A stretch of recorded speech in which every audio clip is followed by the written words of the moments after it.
Hi, what's up, guys? um, I just want to make a quick video today. I've been listening to a few podcasts, and um, I got motivated by Chris Record. One of his vlogs today is sharing some stories. I got some ideas from him, and I just wanted to you know try the same thing and see how it goes. As this is my own series, and I am just starting out and really trying to get out of my comfort zone, and just getting myself out there and see if I can create some content that is useful for that specific group of people that I'm targeting. And and basically, there's some things that it's really it seems trivial, but it's not uh, not very easy to do. Basically, it's all these videos are. I wanted to say that some point you have to take you shouldn't take yourself too seriously. And the reason why I said that is that because I see the value in obviously educating, but also I was really motivated, inspired by what Chris did, was that he mixed education and entertainment at the same time. So it's kind of playing in that vein that yes, you are educating, but at the same time you need to keep it light. You need to keep it engaging to your users, and the best way to do that is through entertainment. And what he did was that he put he's putting out a rap every week. I think it's really amazing. It takes you behind the scenes of that process. For myself, I decided to do something like maybe share some of my readings, the books that I read, the chapters that really talked to me and really stood out for me, or just telling stories. Who doesn't like stories? I like stories myself, and hopefully it can give some entertainment and still educational, but at the same time have some value for my listeners and my subscribers. So I wanted to share a little bit about myself. A while back when I was young, I grew up in a middle income family. We didn't have that much.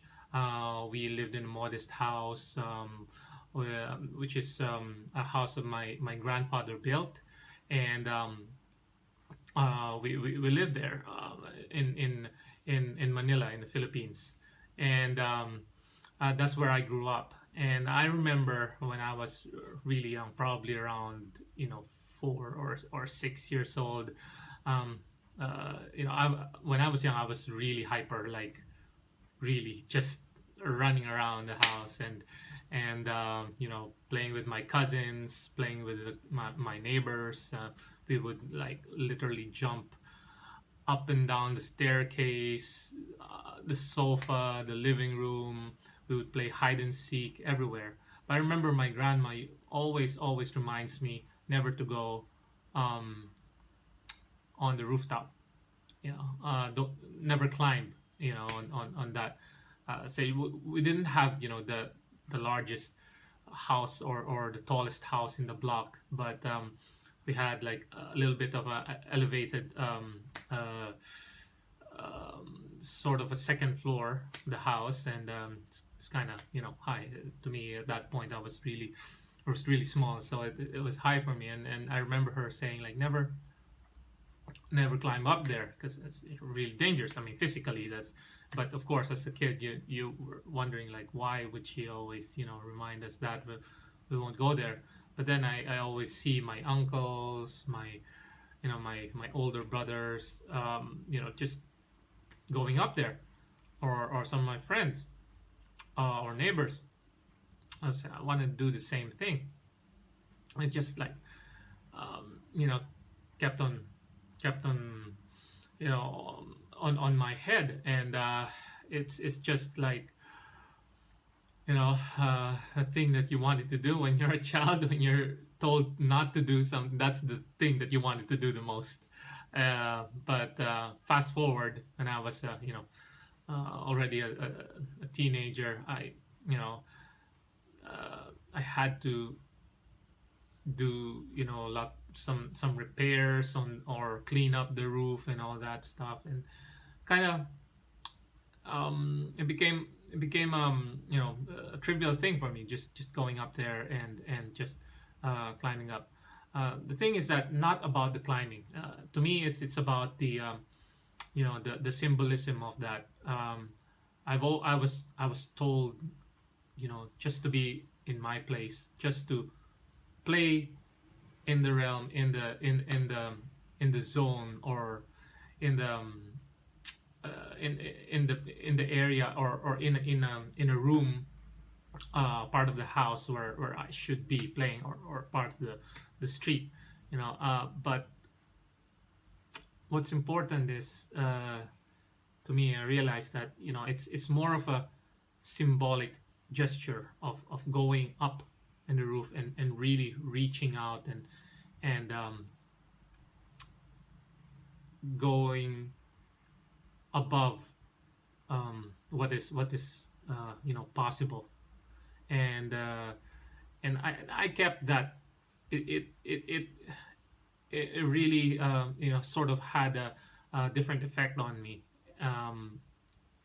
I basically, whenever I wanted to think, whenever I wanted a quiet place, that was the place for me. I would go climb up the roof and just think about, if I have a term paper to write, or if I have a big exam to write, or to go the following day on my, when I was already in college, like I would, that's my quiet place. I would go up there and then just, and spend time alone, and yeah, just, it was just my special place.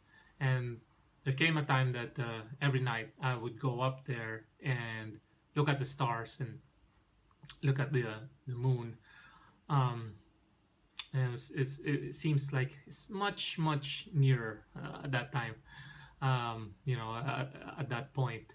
And it's also because that's the highest point in our street, like nothing was obstructing it.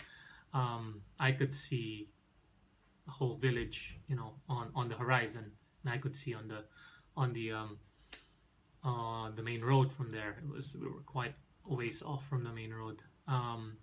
So I told myself, I'm gonna go beyond my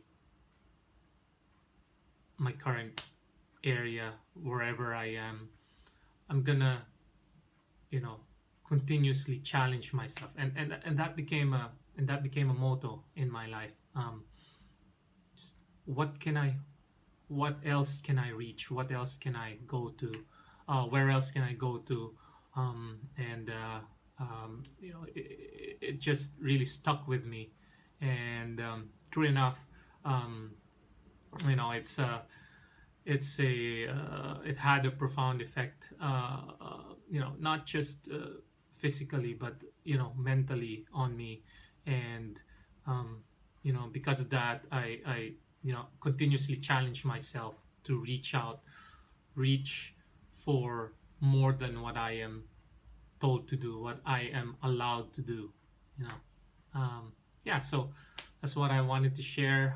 Just a little bit of story about myself. And yeah, if you have any similar stories, or you wanted to share, please write in the comments. And hopefully this can also help in motivating you to really reach out and challenge yourself, to go above and beyond that rooftop or that ceiling. Thanks for watching, and I'll see you next time.